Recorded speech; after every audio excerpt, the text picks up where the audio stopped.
Ayan, so nag-start na nga tayong maglinis ng ating aircon. Lalo ngayong tag-init, guys, ano? Kailangan na mas maganda yung performance ng ating aircon para mas maganda yung lamig na mararamdaman natin kasi doble yung init ngayon dito sa ating lugar. Ayan, so gumamit tayo dyan ng liquid detergent para mas maganda yung paglilinis natin. Walang masyadong mabubuong mga pagka gumamit kasi tayo minsan ng alam niyo na yung mga sabon na sumasabit dito sa ating ginagawang paglilinis. Unlike ang liquid, syempre madaling linisan, hindi kumakapit, hindi nag-i-stuck sa ating parts ng ating aircon. Una, itong tignan din pala ninyo itong sa fan, inner fan nya. Yan, yung buga niyan kasi maganda yung malinis yan kasi pag bumuga yan, pag open nyo ng aircon, hindi ganong kaamoy yung hangin niya.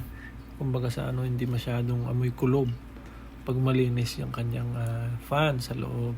Yan yung bumubuga kasi nung lamig papalabas na fan. Yan naman yung nasa evaporator natin papunta sa grill. Yan, makikita nyo yung grill na nililinisan natin. Ayan, dyan dumadaan kasi yung malamig na hangin palabas. Yan, makikita nyo electronics. Yan, nakasupot. Binalot po natin yan, guys, para yung kanyang capacitor, thermostat, tsaka yung doorknob hindi mababasa. No? Yan ang iingatan nyo pagdating sa pag-maintenance nyo ng inyong sariling aircon. Yung mga electronic parts nyan. Itong the rest po pwede nang mabasa kasi outdoor, yung labas niya po pwede naman talagang mabasa yan. Huwag lang siyang directly na malulubog sa tubig. Yan. So huwag kayong mag-alala pa sa paglilinis nyo. Itong mga tubing na ito, huwag nyo lang po persahing iupi o ikalasin. Hindi po yan masisira agad. No? Kasi magkano din ang paayos niyan pagka nabutas o yan, sisingaw na yung freon natin.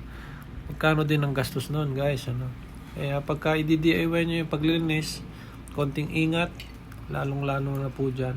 Ayan, na nga siya, guys, Bali, kinabit na natin. At Panasonic brand nga pala ito, 0.75 horsepower at almost 9 years. Okay, 9 years na sa amin. Ang major repair wala pa. Yung knob lang siguro before dito lang sa may bandang thermostat pinalitan. Freon hindi pa nagdagdag, hindi pa nagbawas. Ang nasira yung cover niya dito kasi kada linis dati taas baba yan, nasira. Tsaka yung cover niya dito yan. So sa buga ng niyang lamig, lumamig lalo. So every makita naman nating maalikabok na, nililinis na namin to kaya na